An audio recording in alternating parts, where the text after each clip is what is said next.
Hello and welcome to another edition of Blind Eye Live. I am your host, Blind Eye himself, Hunter King, and last night was a good night.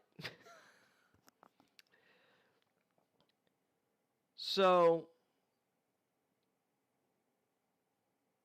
to get into things, just real quick, these are our headlines for the day. We're going to break stuff down.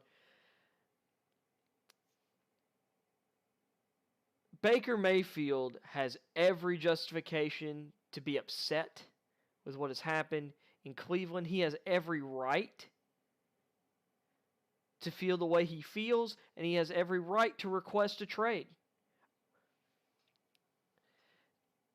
And as much as he's given to the franchise already in his short career and the success compared to where that team has been, people could start looking around the league. Before Baker Mayfield took over at quarterback, Cleveland had won nothing of significance in 2.5 decades. I mean, it's just that straight up, or longer than that, really. It's been 3 decades. I mean, so at some point, loyalty is a two-way street. The Browns want Baker to be loyal to them, but they're not going to be loyal. And this is the problem. At some point in pro sports, we've just got to ditch this whole idea of loyalty. We want it so bad. But that requires the franchise, that requires ownership, front office, head coach, what have you, to be loyal to their people. And if they're not going to be loyal to their people, what's the point at that point? What's the point of them being loyal? If the fans, this whole thing about players being loyal to their fan bases, well, the organization needs to make it easy for them to be loyal to fan bases. And we're going to get into that. I don't want to get off of my rant too early, but the Browns are to blame here. And you could say, well, they should be trying to go after Deshaun Watson. That's fine. But don't be surprised and don't get butthurt when the guy who would be out the door in that scenario, the guy who's being replaced in that scenario, isn't exactly super excited about coming back and feels betrayed. It's just that simple. Baker Mayfield played injured all of last season. And because he played injured the whole season, that injury, by the way, got worse and worse and got aggravated multiple times. So we'll get into that. That's going to be a big one today. Davante Adams has been traded to the to the Las Vegas Raiders. We'll get into that and the ramifications. Although many of them, there are people talking about ramifications to do with Aaron Rodgers. I will talk about how those are most likely unfounded. Rodgers wanted his money. And I'll get into some reasons why the Adams trade for the Packers is a massive win. It's also a big win for the Raiders themselves, but Packers fans don't need to be worried. We're also going to talk about St. Peter's epic upset of the overseeded Kentucky Wildcats, because that was awesome, and some other March Madness thoughts. I know I've not really talked a whole lot about college basketball on this program since I brought the stream back, and even before that. Of course, wasn't really in season for it then, but this is going to this March Madness has been really fun. I did talk yesterday about, I guess I did talk a little bit about, talked about the conference tournament, at least for the SEC, talked about at the end of the show just how pathetic the NCAA is with that. Although I did it very quickly because I was running over the time I meant to be off air. But number of upsets yesterday, and probably have a few more today, I would imagine. And during the first day, already 16 people, or was it 16? Or no. It was 12 people. 12 people in the world went 0 for 16. 0 for 16 on their brackets so far. That stings for those people. Unfortunate. So, with that being said, let's... And there's more to talk about too, and I've got some other little things I might pull up at different points in the show as well. We're going to start off with the Baker situation. And I've already talked a little bit about it already, but my goodness, I am prime radio guy here, super profesh.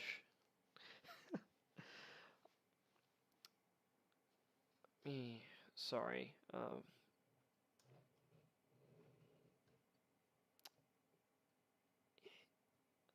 I really cannot wait to mess with a potentially, what do you call it? Mess with my space and my setup eventually. So, Baker Mayfield, in the wake of the Browns' Deshaun Watson pursuit, has requested a trade. The Browns are not keen, or have said that they are not interested in trading him. The Browns had put out during this anyway that they'd already talked to Baker and they said, hey, we still believe in you, but Watson's an elite quarterback and he's such a significant improvement over you that we have to kick the tires on this. And I'm just going to be frank. That's bullcrap. That they think that that's just, whatever. And this is kind of thing of professionalism or business and what have you. Professionals take their craft seriously. Carson Wentz, you could say whatever, he takes what he does seriously. And, to be frank, is Wentz the best quarterback in the NFL? No. Is he a top 10 quarterback in the league right now? No. His TD interception ratio was good last year. That does belie the lows with Carson last year. And to be completely honest, he's very lucky that he didn't have, in my opinion, he easily could have had double that interception total last year. So, but to also, for him to be out of Indy so quickly, I get how that bothered him. And talking about feeling, it's great feeling wanted. But, of course, a year ago, he probably felt pretty wanted by the Indianapolis Colts, too. Baker Mayfield won the Browns their first playoff game in nearly 30 years. Back in January 2021. Most successful season Cleveland has had since the original version of the team moved to Baltimore and turned into the Baltimore Ravens.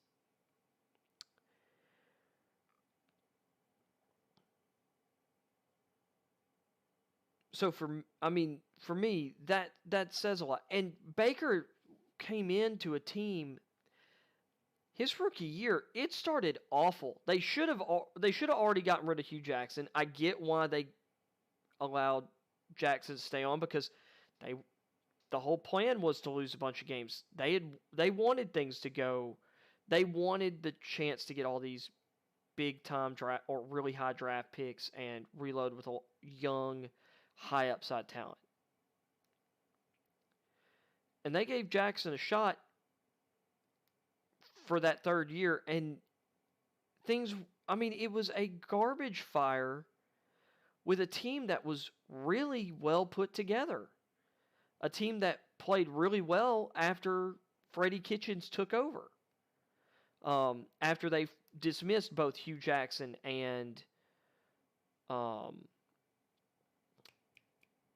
Todd Haley. And things went so well that they gave Freddie Kitchens a shot at head coach the next year. That went poorly. And I'll say, I kind of applauded the Browns for giving him a shot. But I think it was very much a cautionary tale, and it's definitely one of the reasons why, I think it's part of one of the reasons why Las Vegas, as thankful as they were for the job that blanking on their interim coach's name this past year did, they went out and got Josh McDaniels.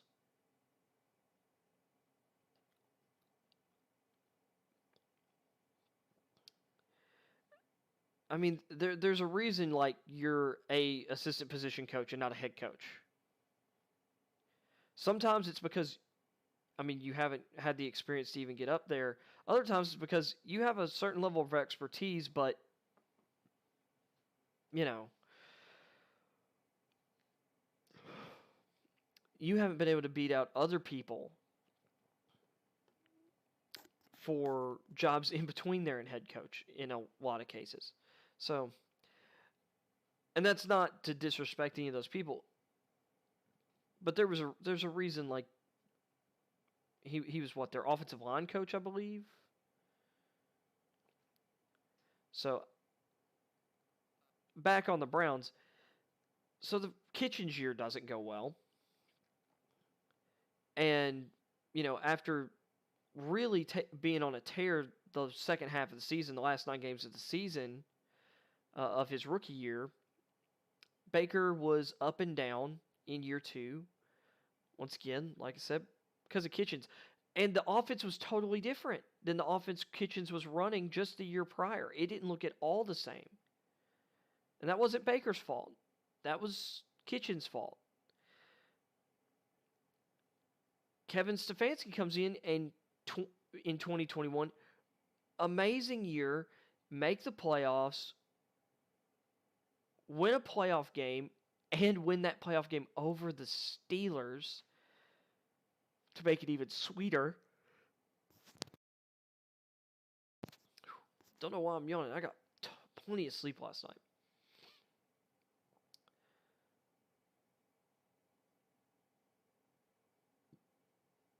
And they come in this year, and they came in with expectations.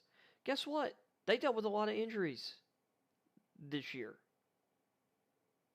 Well, I say a lot. They dealt with some injuries this year. Baker played hurt all year. Odell never wanted to be in Cleveland. Odell never wanted to be in Cleveland. And I'm not saying that Baker was perfect, because there's plenty of tape you can look at where Baker missed Odell and other receivers open down the field. There's also a lot of plays where Odell didn't put in the effort on the play, or didn't, full go his route. Coverage was good. Like, his route wasn't going to go anywhere, so he stopped doing his job on the play.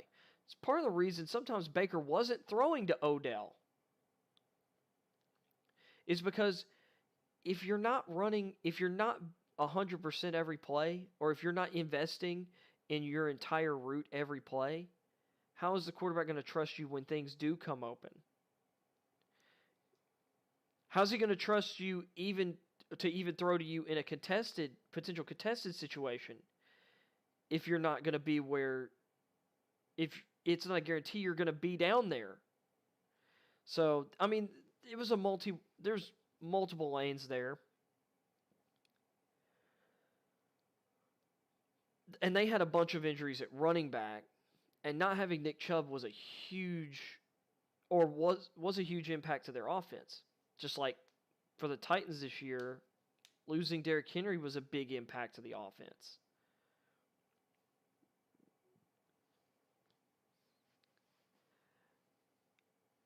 And I think there's something to be said about that. And I do feel like in some ways the offense regressed schematically. The offensive line didn't really play quite as well this year.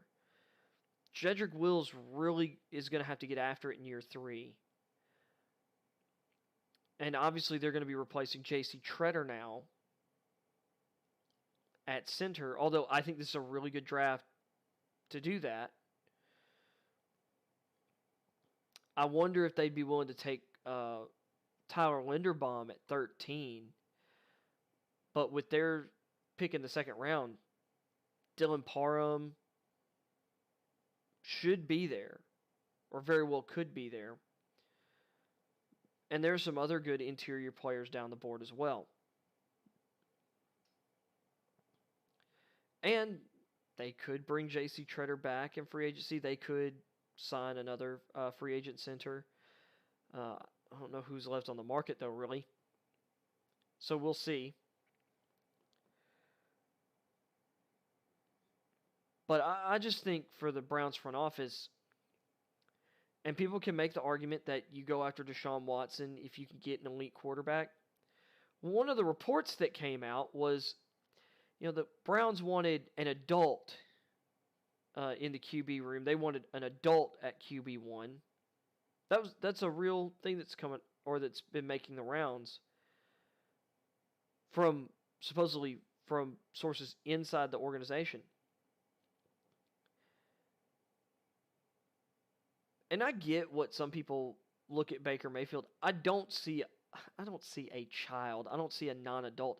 I do see someone who, some people call it arrogance. I don't actually think Baker Mayfield's that arrogant. I think he's really confident. Some people compare to Johnny Manziel. He's got a much better head on his shoulders than Johnny Manziel. See a little emotional? Sure. Could you say it's maybe a little overconfidence? Sure. I'm sorry, your quarterback needs a little arrogance. Tom Brady's arrogant. Tom Brady is extremely confident. Guess what? Brady gets praised for it. Brett Favre was super confident. He was praised for it. And to be frank, there's a bunch of NBA players. LeBron James is arrogant as heck. Oh, get out. He's one of the most arrogant people I've ever seen talk about themselves. I mean, this guy, I don't know if they're still doing it, but pretty much every year for years, he's been doing a party with Jay-Z called the Two Kings Party. And yeah, he's got the nickname.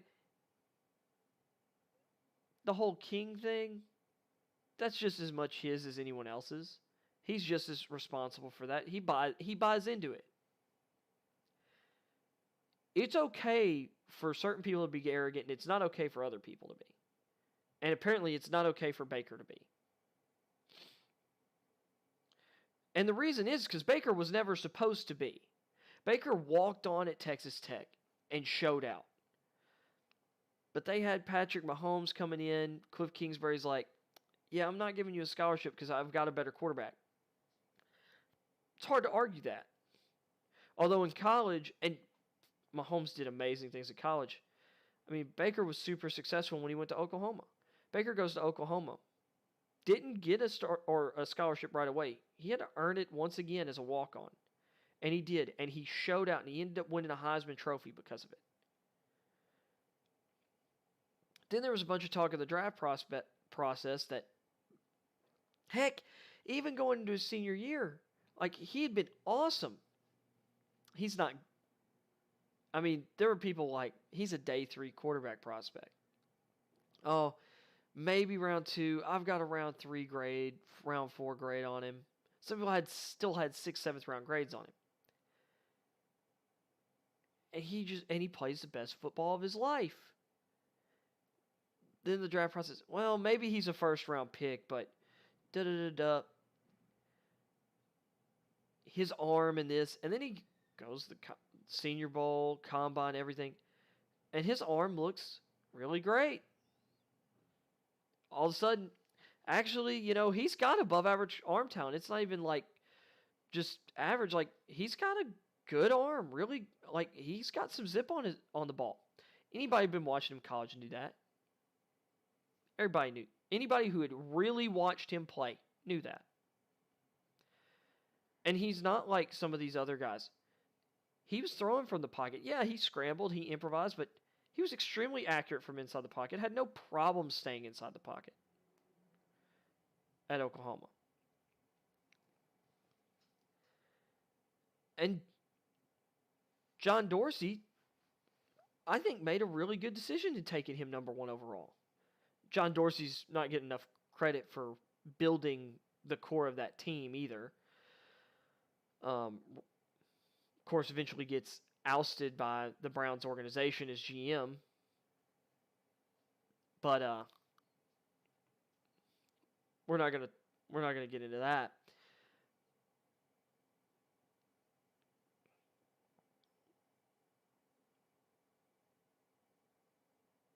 Baker Mayfield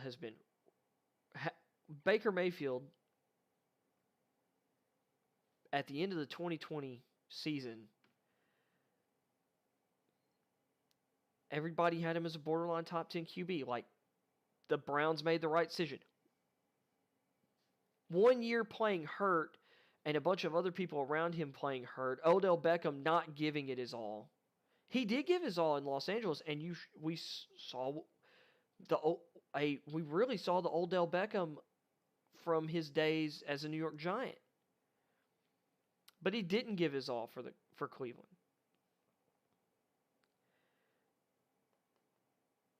And at some point, there could be something said, because it's being talked about with Carson Wentz, and I've heard it with other quarterbacks, like, guys just don't love him. Guys don't rally around him.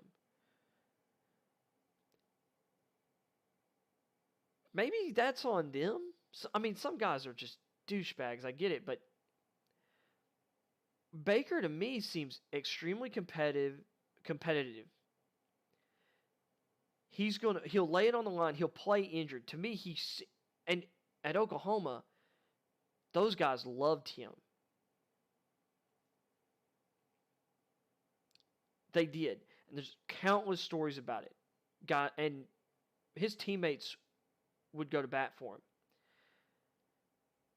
One of the things out in San Francisco right now, one of the reasons Jimmy Garoppolo, there's been so many like former players, like retired players, and even that locker room, the players out there love him. Jimmy Garoppolo does have a great personality, but he's no better than Carson Wentz.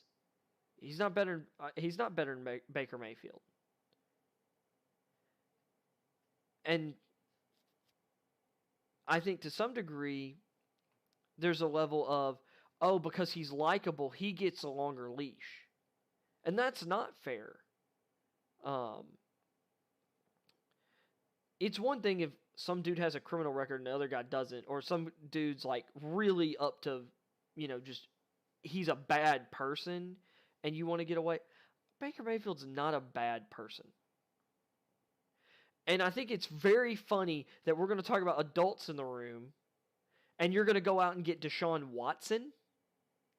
Now, anyone who's watched the channel knows that I am not of the mindset that Deshaun Watson, I don't believe that he is guilty of the worst of these accusations. However, I very much do believe that he had,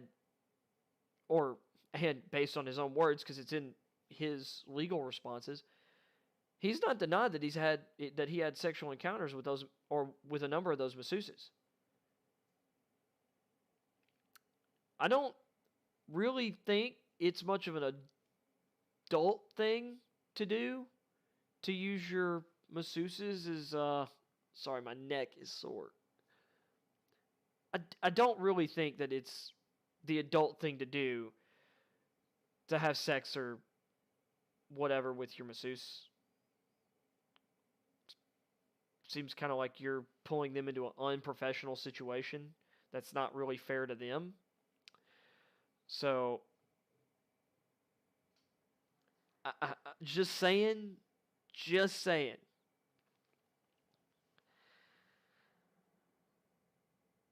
So you're going to get rid of the child for, or the child for a man child? Because to me, that's, like, I don't have like a overly positive view of Deshaun Watson's character from all this. And I don't believe the worst about him. But that's not the kind of leader I'm looking for. That's not the kind of guy I want to follow, really, personally. So, but I've been really active following all the transaction stuff on Twitter, and I've been following a lot of this. And I see a lot of people saying, "Oh, here we go again with Baker Mayfield," and I'm like, "Well, Baker has every right to be upset. He has every right to be upset." Because I put on my Twitter account, loyalty. Everybody wants loyalty, but loyalty's a two-way street. To get loyalty, you have to be loyal. And I think all these people, or especially a lot of fans, they want what's best for their team. So they want those players to be loyal when it's good for the team, but they want those players to understand expendability when they're not. Or when they believe that they can do better. Don't demand loyalty from the best if you're not willing to give loyalty to everyone else. You have to be what you ask for.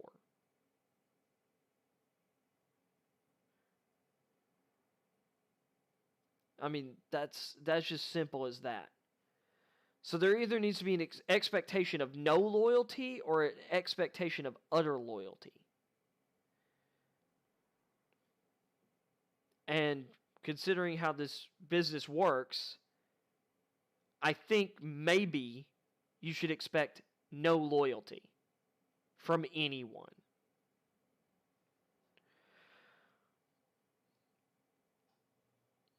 And then that kind of drama is just gone.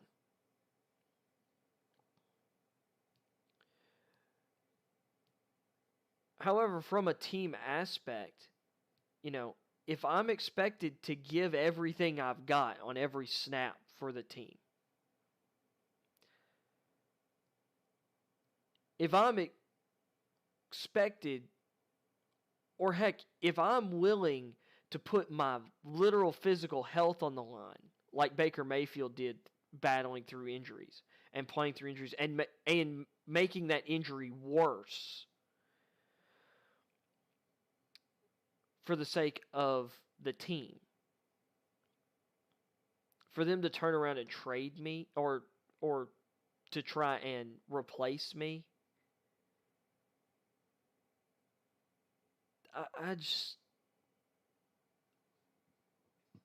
that's just pretty low to me. And I think Browns fans who ignore that about Baker and want, to just cast him aside, they got one little taste of success. And now they're willing to throw out the guy who got them there. Yes, it's a team sport, and I saw people talking about that, and it's like, and they want to give everything to Nick Chubb. Baker Mayfield was outstanding in 2020. He was a top third of the league quarterback.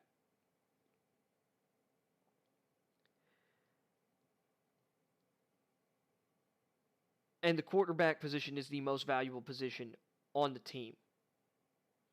By far. It has the biggest impact on your team. If you have crap quarterback play, if you have bad quarterback play, and the Browns fans should know it by now. If you have bad quarterback play, you suck. Heck, you can have a really good quarterback and suck if you've got a bad team. It takes both. To get to the playoffs, it takes a balance out of above average team, above average quarterback play. Well, now there's 14 teams. I mean, you had Jalen Hurts made the playoffs with the Eagles last year as a wild card team. Look at the Seahawks. Seahawks ended up with a top 10 pick this year that the Jets got. They had Russell Wilson at quarterback. And they have some pieces on offense. You can be a real good quarterback. If you don't have a good team, you won't make the playoffs. It takes both. Baker Mayfield had to be good to get them to the postseason. Simply put. And Nick Chubb is not Derrick Henry. If I had had the chance to swap Ryan Tannehill for Baker Mayfield this year, I'd have done it. Despite what Ryan Tannehill had done for the Titans the last 2 seasons. One, because Baker's younger and doesn't have the lower body extremity injury issues that Tannehill has had in the past. But Baker was as good as Ryan Tannehill in 2020, and to me is a higher upside player. Because the Titans had gotten the most that anybody had ever gotten out of Tannehill, and I really, as glad as I was when we re-signed him after the 2019 season, I wasn't looking forward to the end of that contract. And here we are, we're going into year 3 of that contract, and we saw more of the Tannehill that people expect to see. So I don't know. I'd take Baker over Tannehill right now if I had the chance.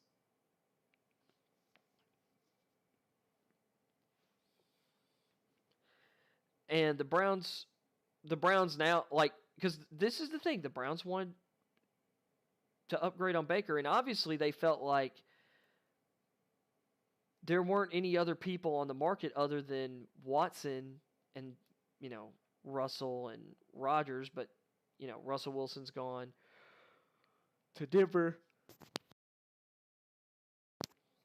And it seemed like the Browns were just all in on Watson.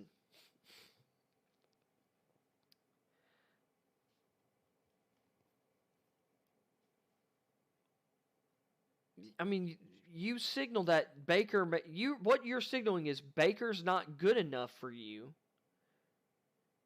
We're going to go out and get something better. The Raiders have committed to Derek Carr. And look at Derek Carr is coming off the best football of his career despite not having a number 1 receiver, really. Ruggs was playing awesome before his just incredibly stupid and selfish decision-making cost a woman and her child their lives.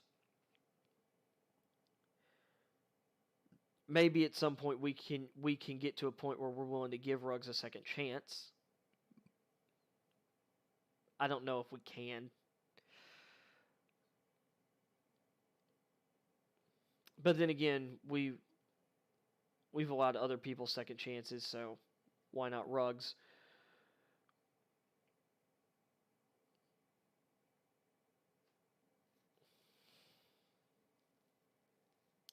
But the best, and yes, he definitely has Darren Waller. Waller was injured for a bit of last year.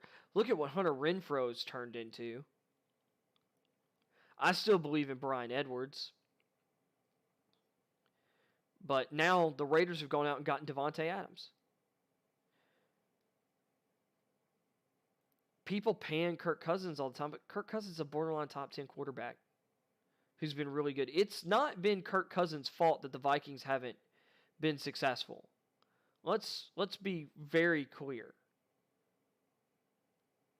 Kirk Cousins has been really good in Minnesota. Really, really good.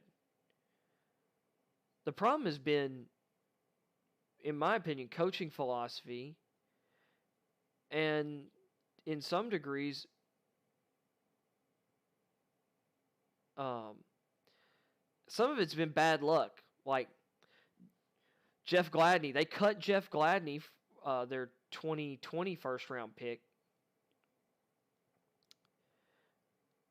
over accusations that, well, a jury of his peers found him not guilty of.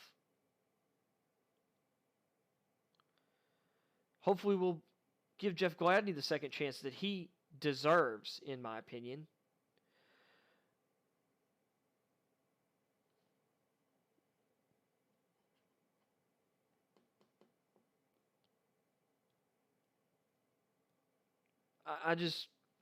But this is just the Browns. This is the Browns being the Browns. The Browns will snatch defeat from the jaws of victory.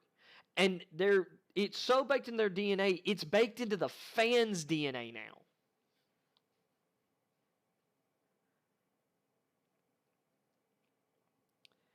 And they have destroyed their relationship with their quarterback because of their desperation for relevance.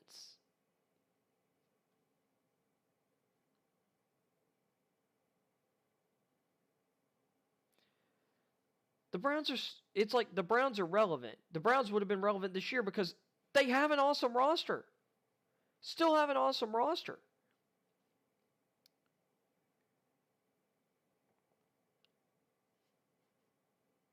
They're in a great spot in the draft class at 13 to go out and get whatever they weren't able to do for their team in free agency, like get a real impact player at a number of key positions. Interior defensive line if they wanted. Devontae Wyatt should definitely be there at 13. Or Jordan Davis if you wanted to go that route. I think Devontae Wyatt would be an amazing fit there in Cleveland. You could go edge, multiple of Jermaine Johnson, David Ojabo, Boye Mafe. She'd be on the board right there. Quality impact edge rushers, like young edge rushers to put on the other side from Myles Garrett, and as well as being cost effective. And they'd be in a great position to develop because obviously the primary concern every down for that offensive line is making sure that Myles Garrett stopped.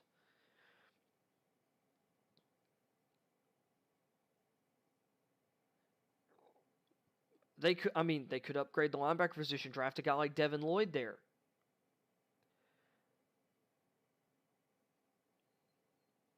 Or wide receiver. Get your young wide receiver for Baker Mayfield. Maybe Garrett Wilson's still on the board at 13. I'm going to say right now, probably not. But you have Chris Olave, another guy from Ohio State, who fits for the region.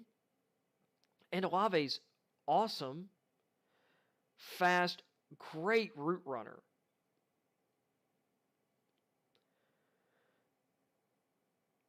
And could do everything and run all the routes to play to Baker's strengths. Or you get like a bigger receiver, maybe a Drake London, although I've kind of dropped a little bit on him, a Treylon Burks, but I really think they need someone who's a little more polished than Burks. So, to me, Chris Olave's right there for that. Or if he ended up falling to there, Garrett Wilson. And there's other guys down the board, too. I mean, because, to be honest, I really feel like the Browns should double dip at receiver, regardless in this draft. There are guys down the board. Christian Watson, who could be available with their second-round pick, although Personally, I'd feel comfortable drafting him anywhere in the first. Like, to be honest, if I'm looking at the talent level, Christian Watson's the most, in my opinion, the most talented, highest upside receiver in the class. To me, he's a top 15 talent. And if he played at a bigger school, absolutely would have been higher rated than playing at North Dakota State. Dude, look up some Christian Watson film. Not just the highlights. Watch the film. Got blocks. But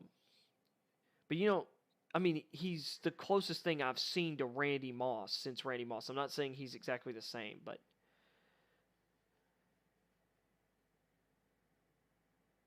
guys like that. You've got Alec Pierce out of Cincinnati.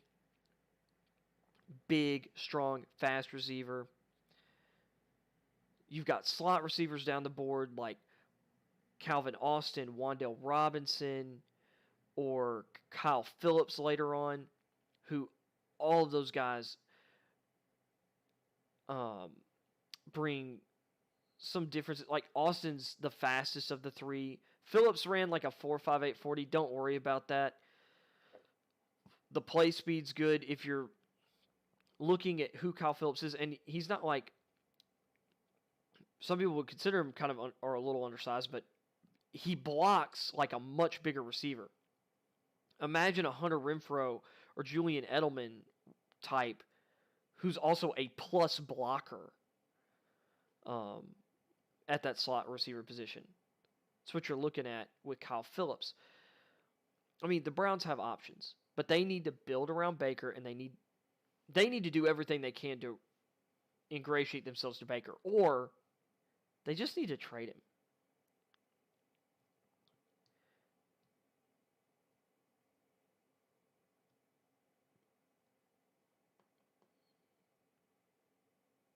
But then they'd have to figure out the quarterback position again.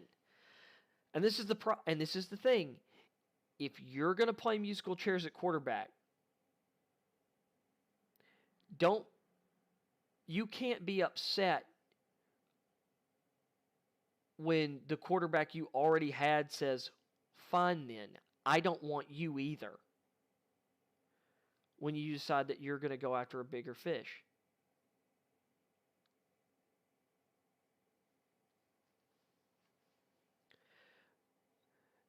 Because I'll say this, it's in a lot of places there's fishing limits. You have to have a permit, and you can only catch so much a day or whenever.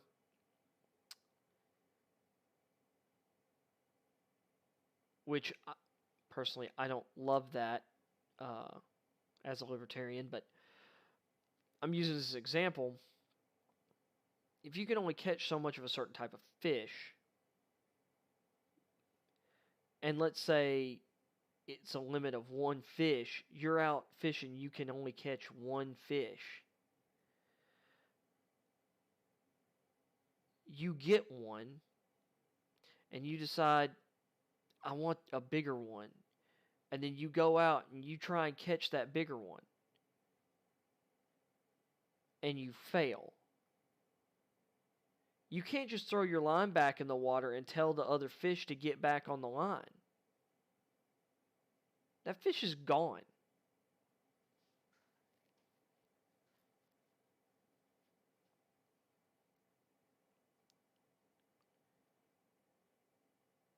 Can't believe I just compared Baker Mayfield to a fish. Anyway, I think we've beat that topic into the ground. But it's going to be really interesting to see what happens with the Browns moving forward. Their self-destructive DNA is in full swing, though.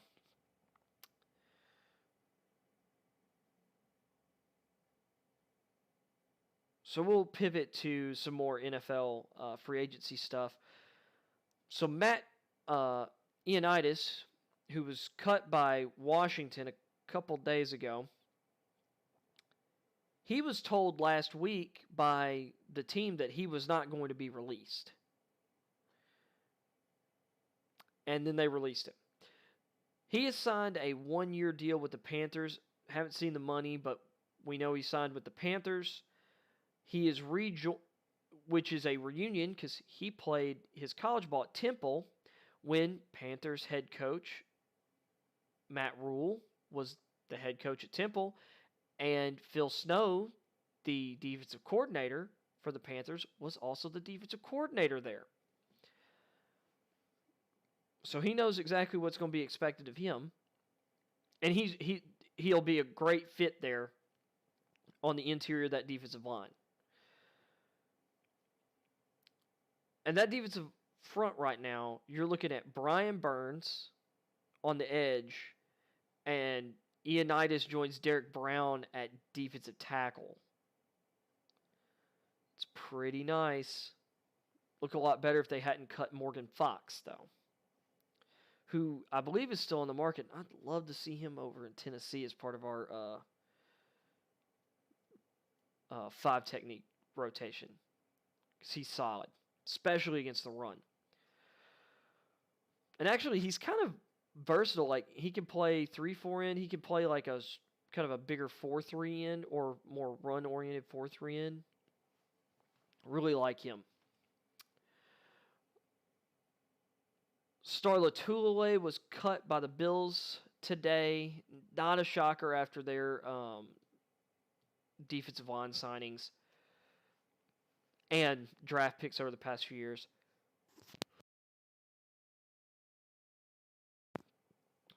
And then there's another signing I saw. Oh, the Cowboys were able to bring back Leighton Vander Esch on a 1-year contract. This is a 1-year bet on himself contract for Vander Esch. 1 year worth up to $3 million. This is really cheap. It's practically like a veteran minimum deal with incentives to get up to $3 million. That's a bargain for the Cowboys, considering Leighton's talent level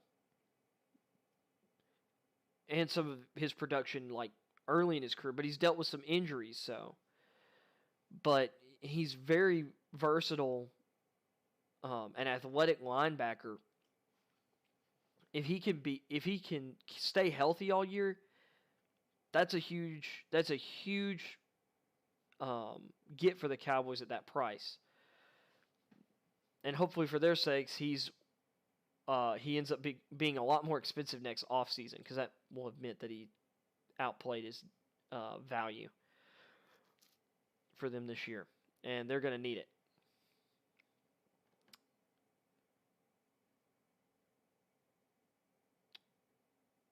With those little notes said, Devontae Adams has been traded to the Las Vegas Raiders for the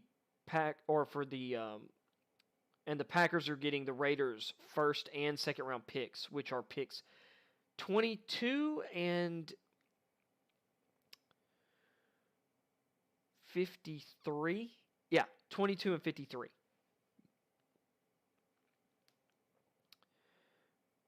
Which means the Packers have the 22nd and 28th picks of the first round and the 53rd and 59th picks of the second round. If I'm remembering what I saw correctly.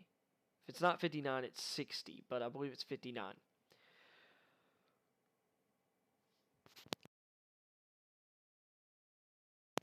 Sorry, man. Yeah, it's 59. It is 59.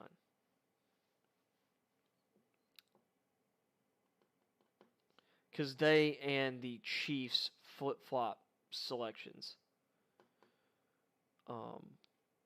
Because they were the conference championship game losers, if I'm right.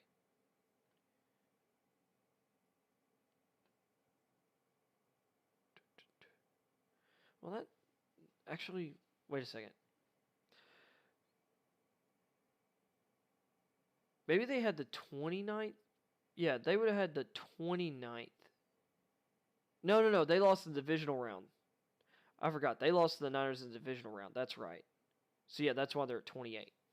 Because I'm like, wait a second. 29-30 would be the divisional round losers. Stupid me. I think they and the Titans maybe flip-flop because they were the 1 seeds. Okay. So, with that being said, Devontae Adams is a Raider. Raiders have the best receiver in the NFL now for Derek Carr to throw to. Everybody was penciling in at 22. Most mock drafts I saw had Chris Olave there. Most people have been mocking receivers there. So they definitely got a receiver there. They just got Devontae Adams. And they made him the highest paid non-quarterback in league history. He signed a 5-year, $142.5 million contract with, I believe it was $67.5 million of that guaranteed at signing. Massive outlay of money. $28 million per season, surpassing DeAndre Hopkins. And he didn't get the $30 million a year, but he got dang close. I mean, and once again, record-setting money for a non-quarterback.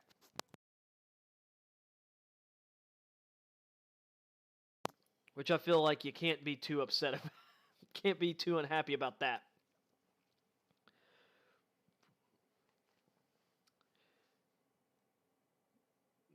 Of course, for the Packers, a lot of people are like, man, Rodgers must be upset.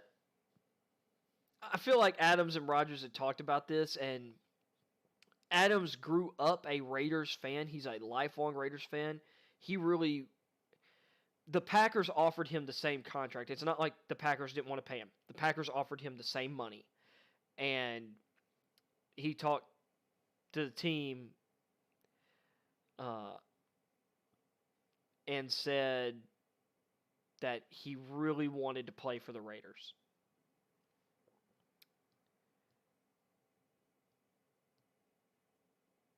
And it just so happens, his teammate in college at Fresno State, Derek Carr, is also the quarterback for the Raiders.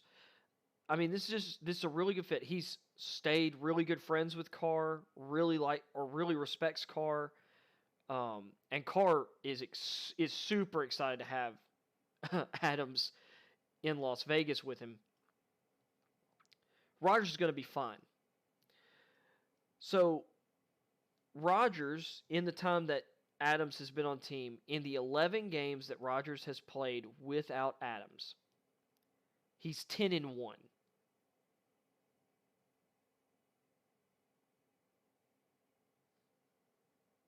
He's 10-1 without Devontae Adams. Aaron Rodgers, this isn't the first time Aaron Rodgers has changed number one receivers.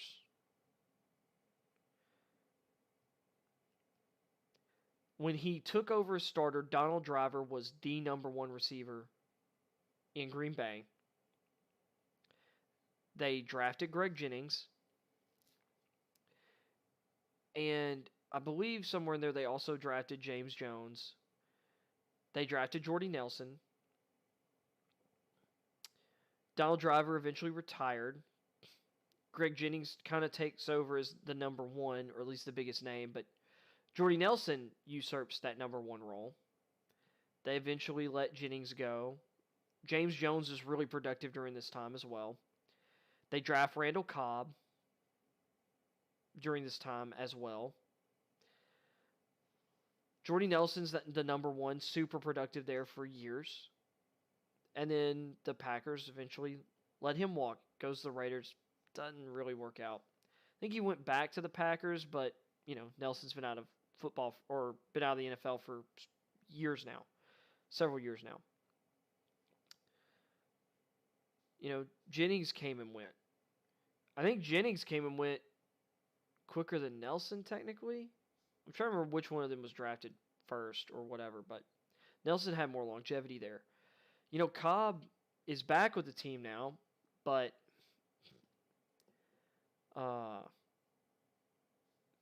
he's not the same guy, but he had a pretty good productive season this year.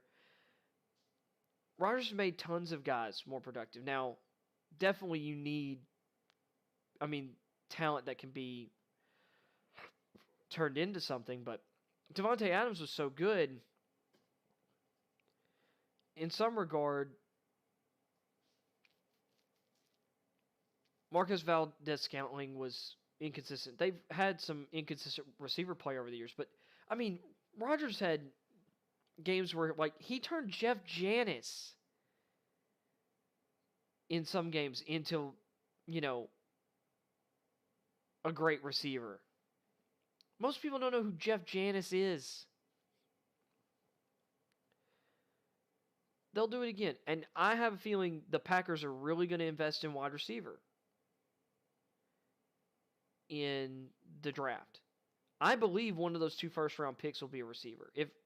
If not, I'd say it's a lock that one of their first 4 picks, one of those 4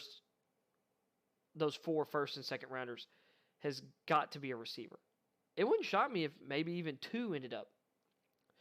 I have a feeling they're going to re-sign Allen Lazard. I think Kyle will be around. And they drafted Amari Rodgers last year to be their slot receiver of the future. Rodgers should have a bigger role this year. And they could strike in free agency at one of the veterans on the market. Jarvis Landry's on the market. Landry could be a really good fit there as a number 2 receiver. But I think they've got to go young. And I mentioned Christian Watson, for the Browns as like maybe a second-round pick. Christian Watson would be an awesome fit, and played at North Dakota State, Midwest, or he's from Florida, but he's played outdoors, or he's played in the northern Midwest there. I would imagine very much that Watson would be a good fit for the Packers. I'd imagine as well, Chris Olave would be a good fit there, I believe, at 22 or whatever. Treylon Burks could be available at one of their first 2 first-round picks, maybe Drake London. Jahan Dotson, who played at Penn State. I think Dotson would be a great get for them. The way things are looking, he's kind of fallen. He's not going to drop to the end of the second round, I don't think. But at 28, I think right now would be around the top of his range. And a lot of people have had him in the back end of the first round. Heck, even take a flyer. He got hurt. Be like the Titans, who nailed it with Jeffrey Simmons, nailed it with Harold Landry, who fell out of the first round because of injury concerns. Caleb Farley fell down the board. He looked really good. We'll see if Farley really pans out once he gets back from his ACL tear. But before his ACL tear, he looked really good. One of the reasons Greg Newsome ended up at 26 to the Browns last year was because of potential injury concern. And he looked great. He looked really good for the Browns in year 1 as a rookie. JOK, Jeremiah Owusu-Koramoah, fell to the 51st pick in the second round for the Browns last year. And he, to me, was a top 15 player because of size and injury concerns as well with him. There was some kind of medical red flag. Jameson Williams, not worried about. He'll come back from the ACL just fine. And he's going to be lights out. He was a top 10 player. A lot of people had him like number 5, 6, 7 on their draft boards before the ACL injury in the title game. Williams was the best receiver in this draft. He still is the number 1 receiver in the draft for me. Although, like I said, I love Christian Watson, and he's really pushing for me to be my number 1 receiver. But I'm also being realistic about where his value lies and the risk associated with the jump in competition. Like, I get why Watson's not number 1 and why a lot of people don't even have him in the first round discussion. He's got the talent, though. But he could be available at 53 for the Packers. I'm just sitting here like imagining some of the guys you could pair up with just 2 of these picks. Like, imagine getting an Olave and a Watson, an Olave and an Alec Pierce.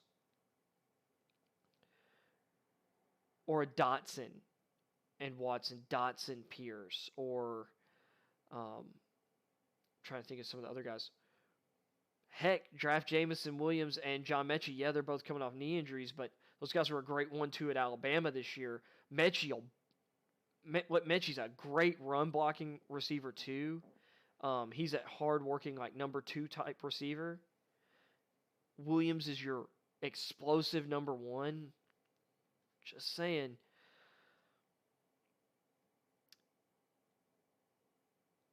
Maybe you draft a physical guy like Treylon Burks, and then in the second you go with a more kind of polished but not as high upside guy as Burks, like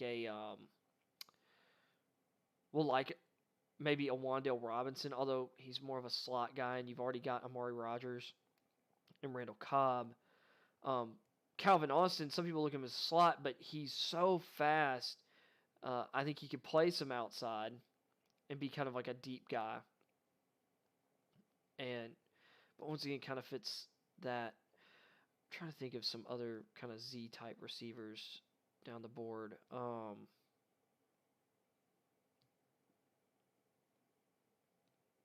Or more polished wide receiver types that aren't like slots. I mean, Mechie's just one that comes to mind. So, I mean, if you went with Burks, Mechie, like, you're really solid receiver towards the end of the second round, because a lot of people have him not even in the second round right now. I think Mechie's really... I think Mechie is a borderline top 50 player. I don't think I have him in my top 50 right now because of the injury. I've kind of dropped him. I'm not worried about him coming back from it, though. I do think there are other guys with bigger upside, like an Alec Pierce very much has a better upside. But then again, we didn't get to see Mechie work out at the combine. Although, to me, he shows really good deep speed, really good route running, great hands.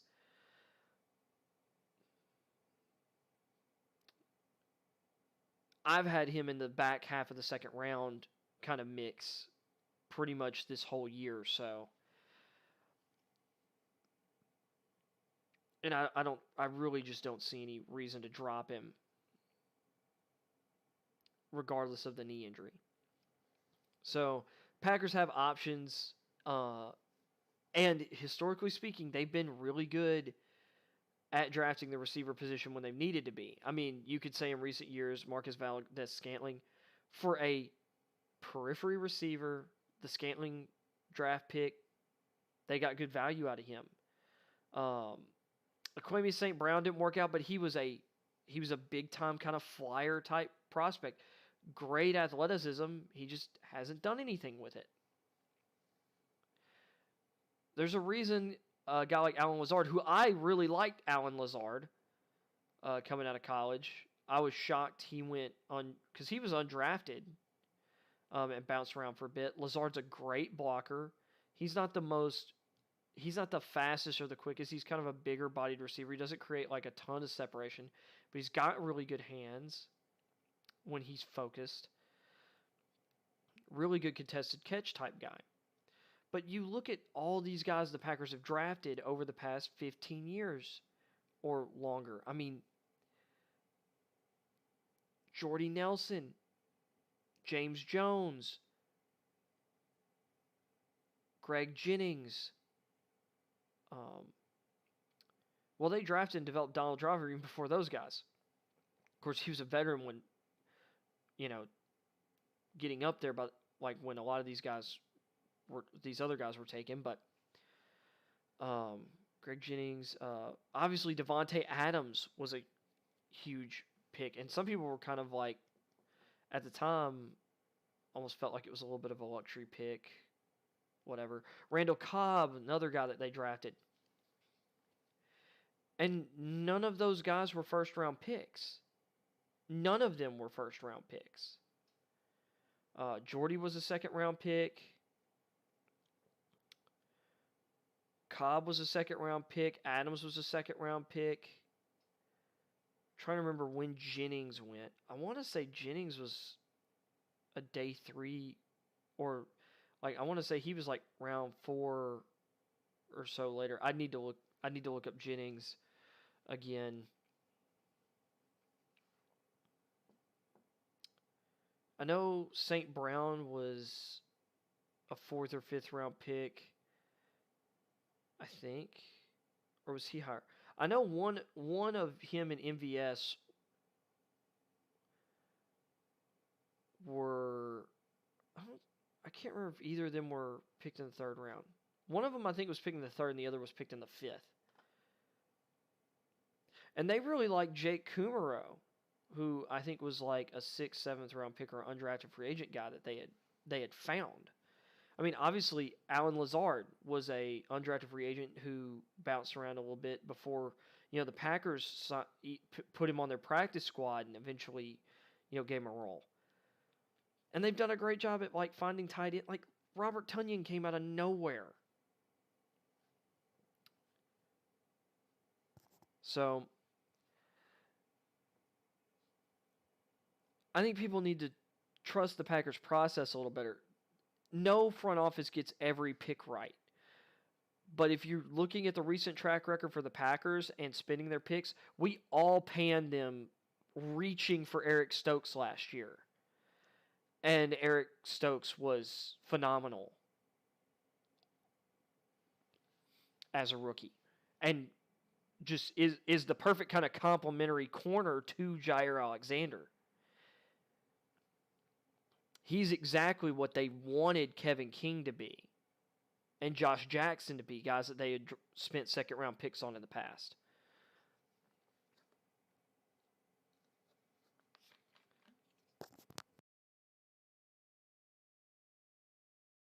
So,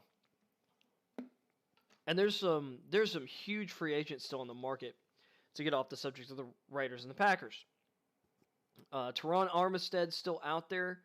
I have a feeling part of that's because of the Watson situation, kind of seeing what goes on there. Odell Beckham Jr. hasn't signed. Reportedly, and related to that, the Rams want Odell back. Teams, since Allen Robinson signed with the Rams, teams have been calling the Rams about Robert Woods, who tore his ACL halfway through last year. I have a feeling, I don't think the Rams are put it out there that they were interested in moving Woods or would be open to it. I think teams just decided to start calling just to see, like, well, they've already got Kupp, and that's a lot of money for Robinson. Maybe they'd be willing to part with Woods because they have some young receivers they've drafted. I've talked about it on the show before. Van Jefferson and Tutu Atwell, or I think I talked about yesterday. Tutu was their 2nd round pick last year. Van Jefferson back in 2019, I believe. Unless Van was a 3rd, but I think he was a 2nd round pick. Those guys need playing time. Van Jefferson, when he's been healthy, has been really, really effective.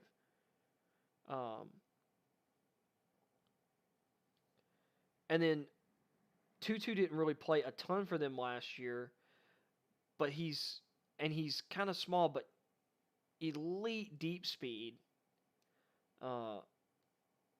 and quickness. I say elite deep speed, I mean 4.42 speed. People expect him to be actually faster than that. 4.42 is still plenty fast. But at that size, it's like you're really looking for guys faster than that. But, I mean, his quickness, his speed down the field. And some guys play faster in their 40s. Or, like, their 40 times. Like, Deshaun Jackson didn't fly in the 40 compared to how fast he was compared to everybody else on a football field. Heck, Tyreek Hill, like, you'd think his 40 time is one of the 10 fastest all time. It's not. But he plays faster than everybody else on the field on Sundays. So, I mean, they've got guys. So if they were to bring back Odell Beckham, it does stand, and even without that, it does stand a reason why teams would reach out. So there have been some feelers put out by teams about Robert Woods after the Robinson signing. But the Rams would love to have Odell back, and I mean, I'm just saying, right now, if they don't bring Odell back, the Rams could have 5 wide sets with Robert Woods, Cooper Kupp, Allen Robinson, Tutu Atwell, and Van Jefferson. And that's not even to talk about last year's day 3 high upside selection, Josh Harris. I believe it's Josh Harris, who is a big, fast, athletic beast from UCF, who's kind of like he's a big receiver, like rather than really a tight end. I'm trying to remember which he played more at UCF. And he's one of those high upside guys who's still very much developing, because I think he moved over from playing basketball while he was in college. Like he moved from basketball to football, I think, in college. Or was it soccer? It might have been soccer. But they've also got him to develop. I mean, they've got Tyler Higbee at tight end, as well as who's the backup there, who came in and played really well during the Super Bowl. Made some big plays. I think it was Bryson Hopkins, formerly of Purdue, I think is the guy. Rams just have weapons on weapons on weapons. And imagine if they also re-sign Odell and don't trade Robert Woods. I mean, jeez, they'd have weapons out the backside for Stafford. And that's not considering the fact they'll have healthy versions of, or a healthy Cam Akers and D'Angelo Henderson at running back next year. Well, here's hoping, God willing. So anyway, Armstead, Odell,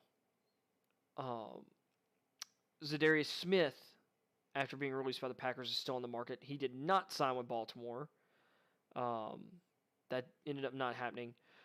Tyrann Mathieu is not signed, even though early in free agency it was reported he was signing with the Ravens. Larry Ogunjobi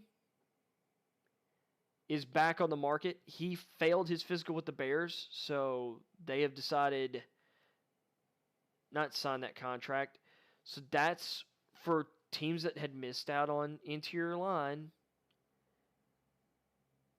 That's big for other teams that want to chance that. Kind of sucks for the Bears, though, because a lot of,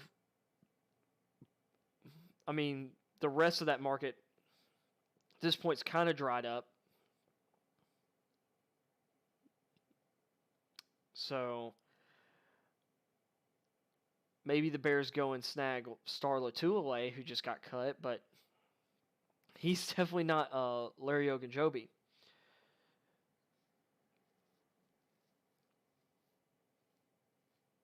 And obviously the Bears don't have a first-round pick this year because of the Justin Fields trade. They do have 2 second-rounders, though, I believe. At the very least, they got one for Khalil Mack, but I think they still had their second-round pick this year. I might be wrong. That might have been used in one of these trades, too, but there are some interior line guys who are going to go 3rd, 4th round that I'm actually kind of hype about. Thomas Booker out of Stanford, Matthew Butler out of Tennessee, Fidarian Mathis out of Alabama is still, I think, a solid guy. So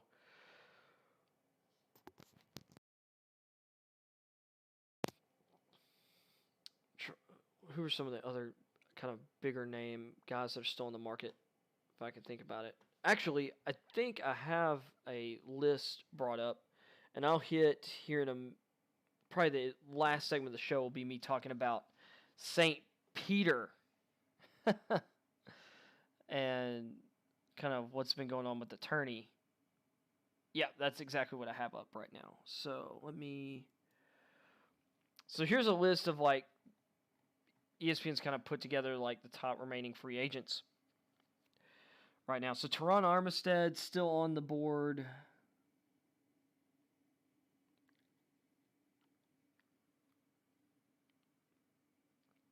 I think Armstead's contract's going to get close to what Trent Williams got from the Niners last year. Tyrann Mathieu still on the market. Jadeveon Clowney is still on the market. It wouldn't shock me to see him back with the Browns now. I think they were kind of waiting because of the whole Watson thing. Clowney's 29. He's coming off a really productive season with the Browns as well. I'd imagine at this point, I'm trying to think of some teams that really need edge right now that haven't addressed it yet.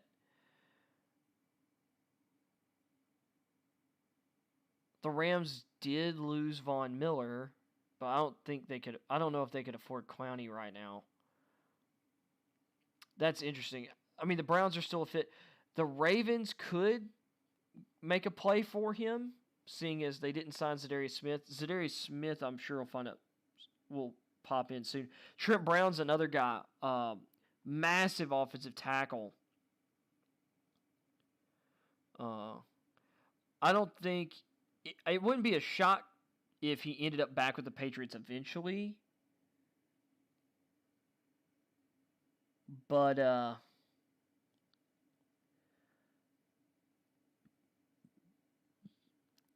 then you've got Lael Collins, who the Cowboys just released. I'll say this. One of these two guys, well, it seems like Collins was working, I think it was this morning, it was talking about he had met with the Bengals, or maybe it was last night.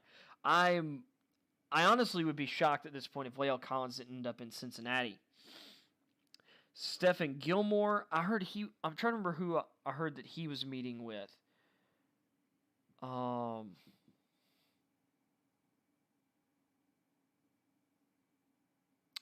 I was a little surprised.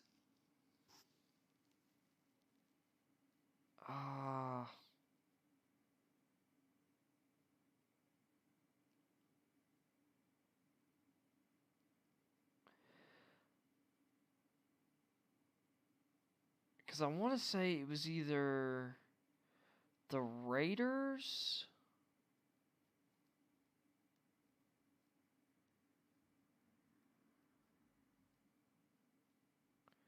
It was either the Raiders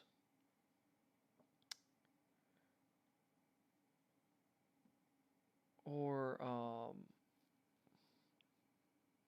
it was someone. Dadgummit. Bradley Bozeman. See, this is another thing. The Bears should, in my opinion, go out and get Bradley Bozeman.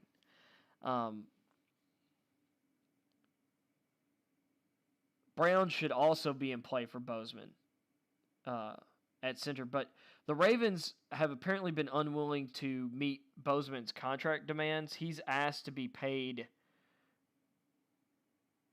at a level like Bozeman's a good starting center. He's asking to be paid like one of the best centers, and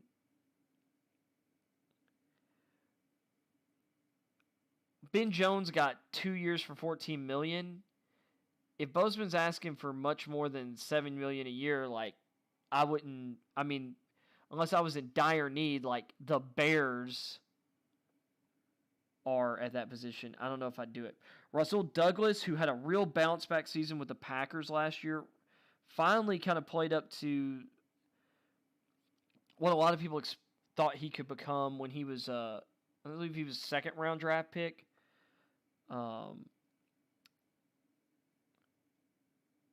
Jair Alexander was injured or got injured last year, and he ended up playing a lot more than was originally expected. I think he could be a good fit for the Cardinals, who, had him on their practice squad last year before the Packers signed him off of it. Cardinals really need corner help. But there's a lot of teams that could use a good physical corner. Landon Collins is in free agency. He'll end up I think Landon's going to sit for a bit. Jameis Winston. I still kind of if Watson doesn't end up in New Orleans, Winston will be back in New Orleans. Jarvis Landry, who's 29. Juju Smith-Schuster's still on the market. He's gonna have to do another. He's gonna do another 1-year prove-it deal like he did this past year. Not sure it'll be with the Steelers though. Dwayne Brown, 37-year-old offensive tackle. He's still a starting left tackle.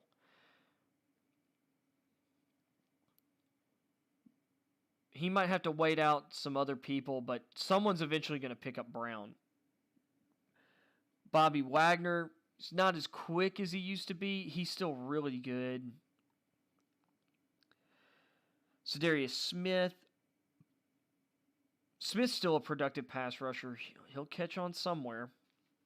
But I think a lot of stuff right now is kind of being held up by the Watson thing, because I think there's a lot of teams that expect some worrying and some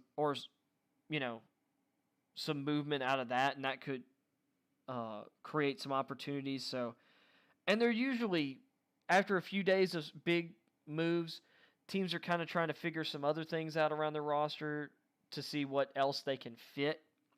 So things do tend to kind of slow down after the first few days. So there's Odell, Rob Gronkowski. He's already basically said he's going to end up back in Tampa Bay. Terrell Edmonds, one of the bigger first-round reaches in value that I can remember in recent memory from a few years ago. He's in free agency. I would not have him rated ahead of Chasey Treader. Cordarrelle Patterson is a free agent. The Falcons finally, like last year, finally turned him into like the multi-purpose player that some people had envisioned him to be. The Bears tried to do it, but failed because Matt Nagy fails. Patterson is 31, but he doesn't have a ton of tread on his tires. He's really fast and athletic. I think he's still got several years ahead of him. Fletcher Cox, rumor is he's already working on coming back to the Eagles. So we'll see there. Akeem Hicks, another 30-plus-year-old defensive tackle, 3-4 end type. It wouldn't shock me to see him end up in Seattle eventually.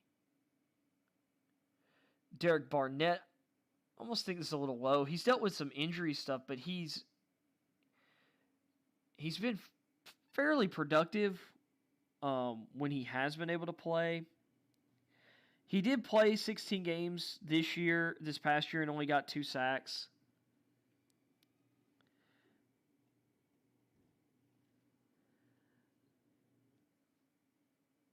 I don't think he's always been deployed the best by the Eagles, and especially not last year.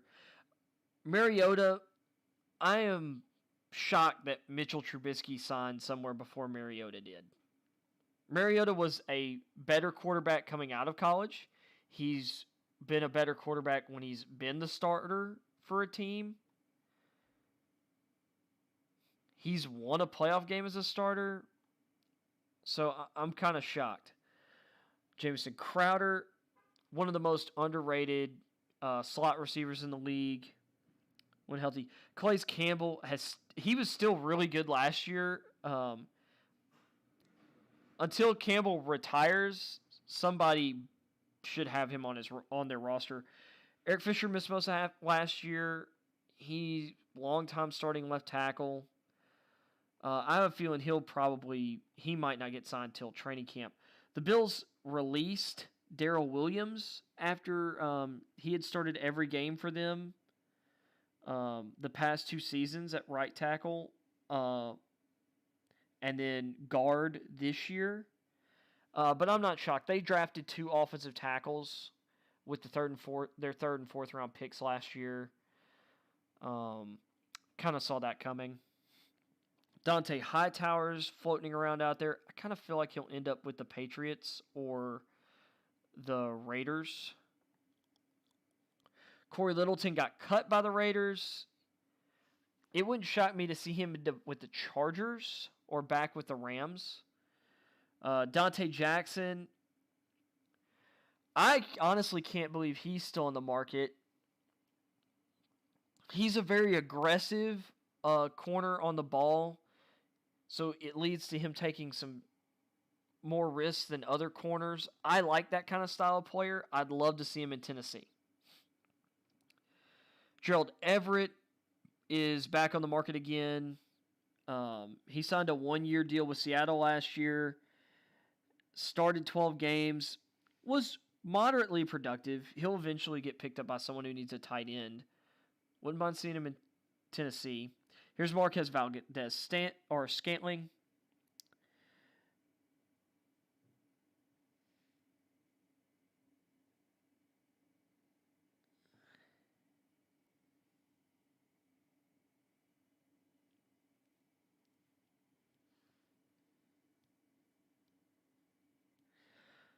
And I would say this about Scantling.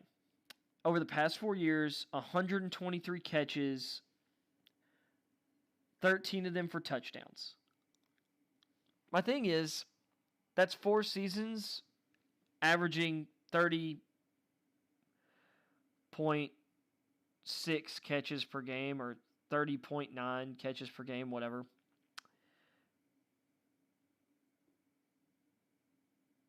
Or I mean per season, not game. And you were playing with Aaron Rodgers. Yeah, Devontae Adams was there, but once again, Devontae Adams. And, 13 touchdowns over 4 seasons. Like, once again, that's 3.25 touchdowns a season. I wouldn't have him over Justin Houston, who was solid last year for the Ravens. Jerry Hughes, the Bills have not re-signed him. He's been just solidly productive, starting in for years and years now.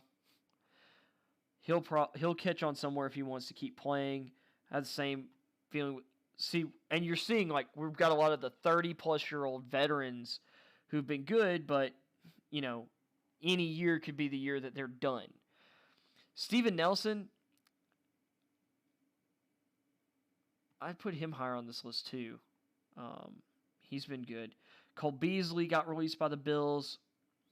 Really solid slot receiver. Leonard Fournette's still on the market.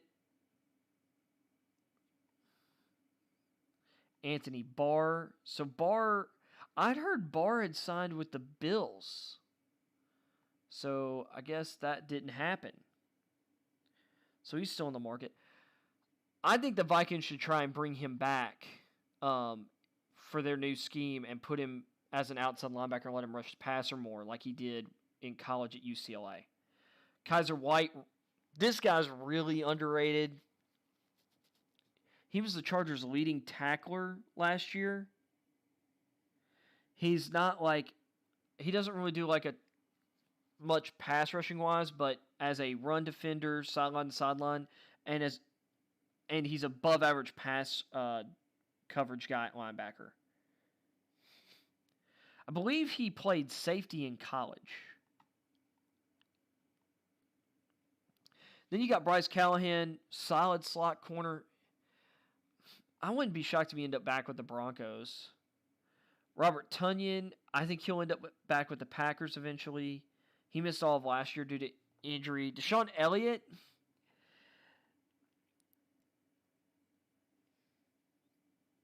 he's missed like half of the games he could have played the last couple seasons.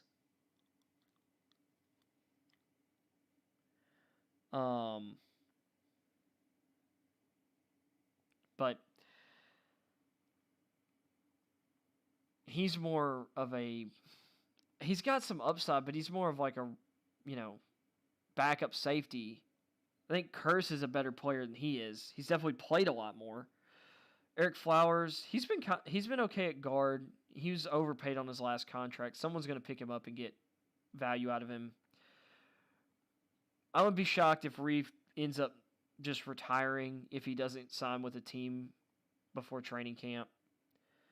Patrick Peterson. Peterson was more than solid last year in Minnesota. I'd imagine someone's going to pick him up. But he's, once again, a lot of these guys over 30, it's probably going to take till closer to training camp or after the draft for some teams. Same with Joe Hayden. Wouldn't be shocked to see Hayden back with the Steelers, though. Andy Dalton, the Ndamukong Suh. Once again, wouldn't be shocked to see him back with the Buccaneers. It's crazy to think he's 35 this year. Arden Key's an athletic, rotational pass rusher. Kyle Van Noy's on the market. Versatile linebacker who can play a bunch of different stuff. Was cut by the Patriots. Wouldn't shock me. I could see him in making a return to Detroit where he started his career. I could see him back with the Patriots. I could see him with the Raiders or the Dolphins, like making his way back over the Dolphins on the cheap.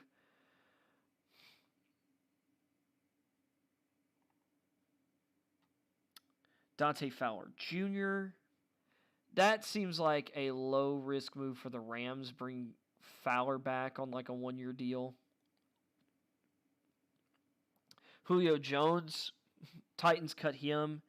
It's kind of crazy seeing him this low. He is 33, though, and he had problems staying healthy last year. And even when he didn't show the same separation as he had before. Larry Ogunjobi, after, failing a physical, is back on the market. It's funny that he's all the way down here. I wonder if it's because of failing that physical. Because I don't think he was this far down the board before, and he got a pretty nice outlay in free agency. See if any recent signings have happened.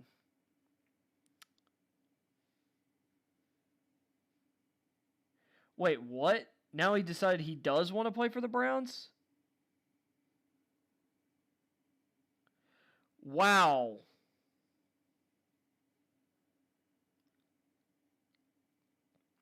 So wow, when did this report hit? This has happened since I started the show. So, that says 2:46, so that would have been right before I started the show. So, holy crap, Watson the Browns is on.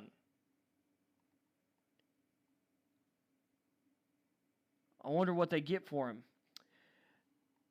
Former Colts defensive end Al-Qaeden Muhammad reached an agreement on a 2-year, $10 million deal with the Chicago Bears following former Colts defensive coordinator and new Bears head coach Matt Eberflus there. Wow. Well, looks like Baker's going to get his wish to get the heck out of Cleveland. Seahawks have cut Carlos Dunlap. See, Panthers, wide receiver Moore. So, the Panthers are signing DJ Moore to a 3-year, $61 million contract extension. That is not a shock to me. The new money average he meant per season is $20.6 million. Full guarantee of $41.6, so the first 2 years are guaranteed. The whole contract, if you include this year, is 4 for $73 million. Which, that's basically what Kirk is guaranteed. Or that's what Kirk, without hitting incentives and stuff, gets over 4 years with the Jaguars. $472. That's a good deal.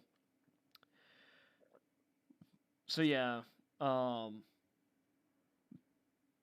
I did see earlier Lael Collins visiting with the Bengals today. I think by the end of the day that's going to be done. See, 1-year deal. I talked about Ioannidis. So he's 28. Like, he's still got several good years ahead of him. Patriots are close to bringing back linebacker Juwan Bentley. Whatever. He led the team in tackles last season, though.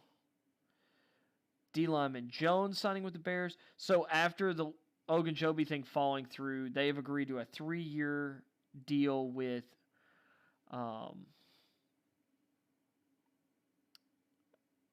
defensive lineman Justin Jones. 3 sacks and 19 tackles in 11 games last year.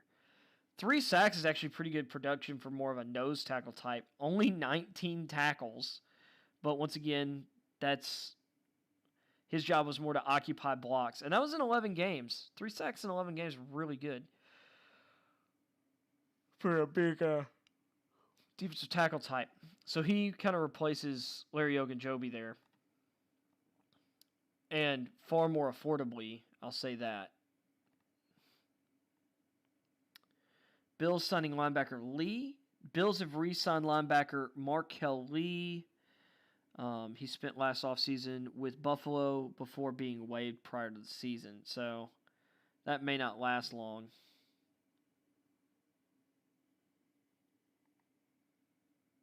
So he played with the Raiders last year for a bit. Let's see. Yeah, that's because of that. There's the Vander Esch signing.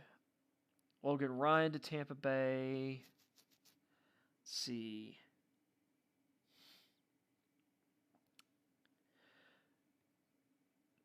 Chargers have converted $13.5 million of Khalil Mack's 2022 salary into a signing bonus, creating $9 million in cap space.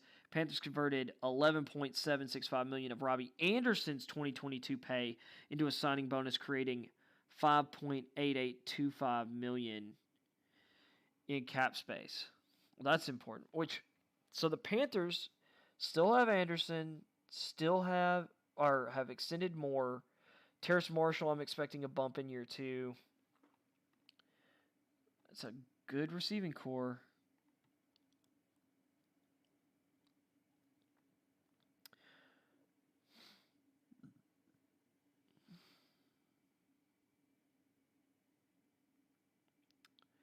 Man, my thing is, Woods has been so good there, and he fits, and he knows the offense. Like, that just seems like I would have rather just had Woods not signed Robinson to that money.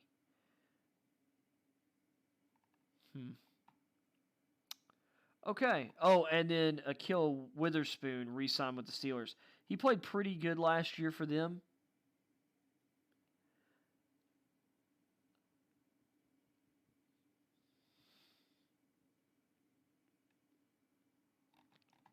So, anyway, we're going to finish this show off by talking about the tourney for a little bit. We're not going to spend super long. I watched some games yesterday. For starters, Tennessee Volunteers, big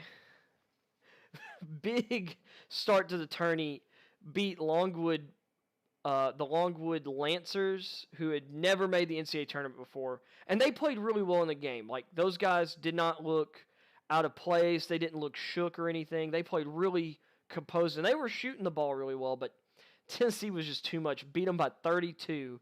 I think 30 made offensive baskets. 28 of them assisted.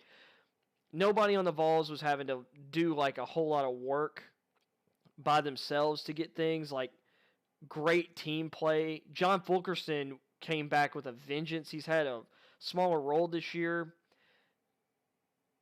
Had one of the best games of his career. The shooting was amazing. The bigs played well. But that's what you should do in a 3-14 matchup. On the flip side of that, you have the Kentucky Wildcats, who decided in their 2-15 matchup that they just could not. They couldn't put St. Peter away.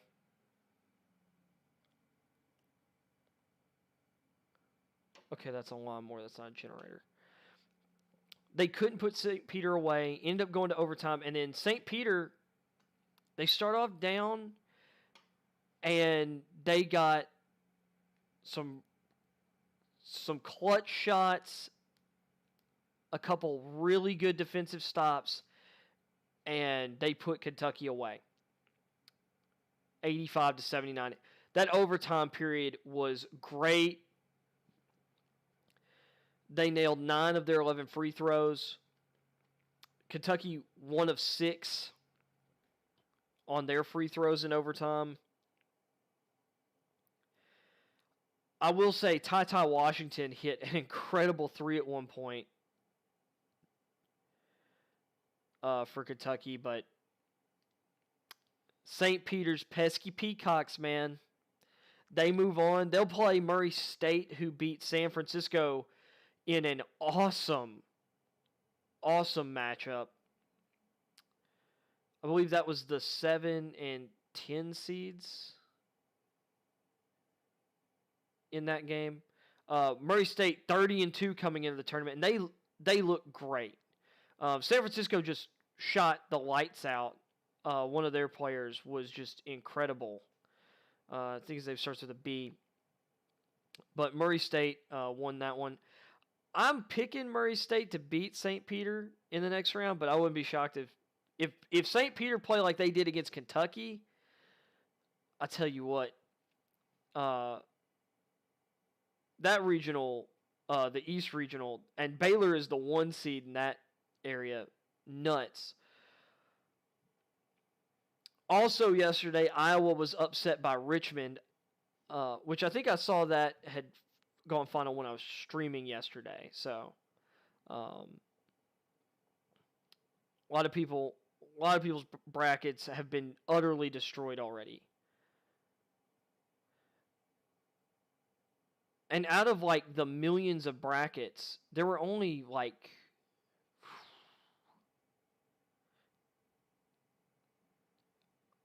it was still kind of a large number, but it was like 743 or 746 brackets picked St. Peter to beat Kentucky out of like, 16, 17 million brackets that were filled out on ESPN.com. Just nuts, man. But that's March Madness for you. And it's kind of the difference between basketball and football. You know, I hear a lot of college football people want a bigger playoff and da-da-da-da. Even in college basketball, there's a reason we have different conferences, and there's a reason like we have what are considered mid-major conferences. And it's because Tennessee faces Longwood, who 99% of the country doesn't even know what Longwood University is. I sure didn't. Never heard of them before this. We wiped them out by 32. Kentucky, who was overseeded anyway, faces St. Peter, who also had never heard of St. Peter. They show up and they beat Kentucky. They shot incredibly well from the floor. Incredibly well. And they just played their game and at some points got Kentucky off of theirs, but St. Peter just had this incredible game and won. Yeah, there are times like that where stuff like that happens, but for the most part in major college football, if a smaller school upsets a bigger school, it usually means that there's a much bigger problem with that big school. Just like when Appalachian State upset Michigan at Michigan in 2007, I think it was. 2008, I think it was 2007. That game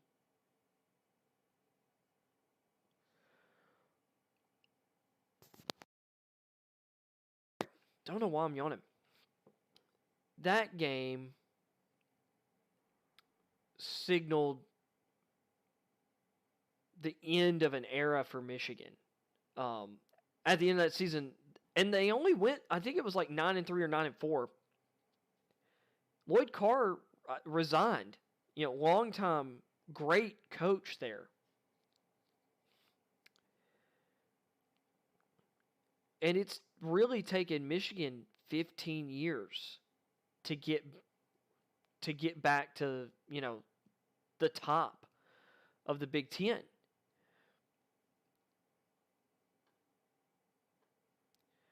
Or the first year of Nick Saban's tenure at Alabama, rebuilding was starting. They lost to UL Monroe that year. Big upset. Well, that hadn't happened since. Like A&M beat Alabama this year, and it was a big upset. But A&M came into the year with, if their quarterback situation was figured out, big expectations. A&M was a really, really good, talented team. Georgia's losses this year were to A&M and Georgia.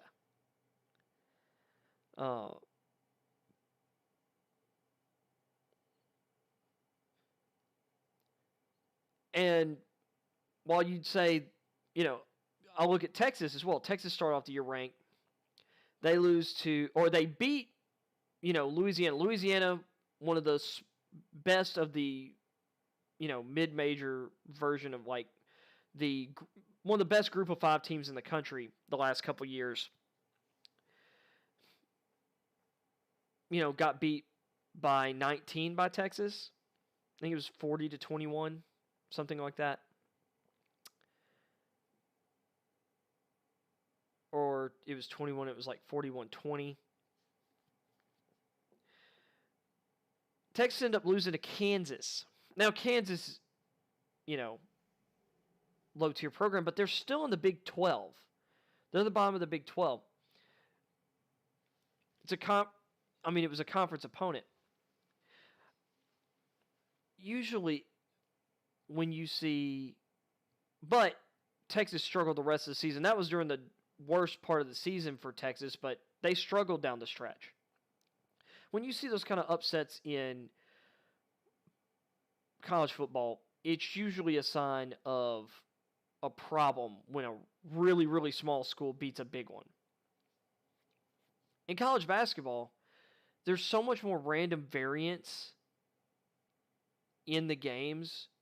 Like, you can just get really ridiculously hot shooting the basketball in a game.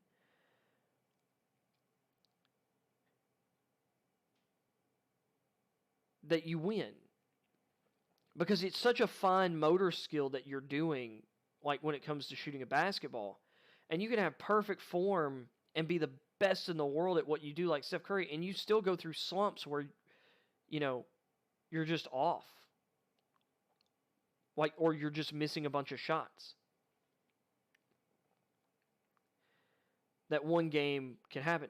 Football is a very different animal.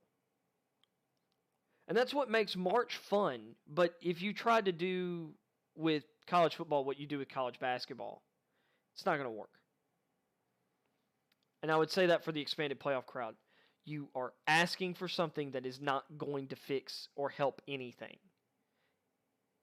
It's actually going to exacerbate the problems people think expanding the playoff could fix.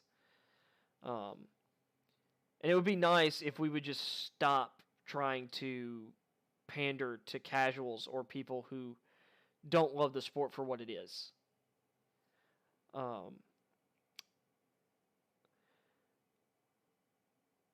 And so those kind of March Madness thoughts. Hope your bracket hasn't been completely and utterly destroyed. Like many of ours has already.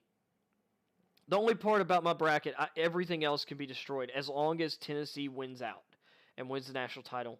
I'm good with it. But we'll see. I'm going to call the show there. So thank you for tuning in. Thank you for listening after the fact. Appreciate it. If you would leave a like, if you enjoyed the stream, and if you want more, please subscribe, hit that bell notification, and flip it to all, just, so you always know when I go live. And we'll be back. We'll definitely be back Monday. I might be on tomorrow. It just depends on what I'm doing tomorrow. So with that said, y'all have a loving evening, and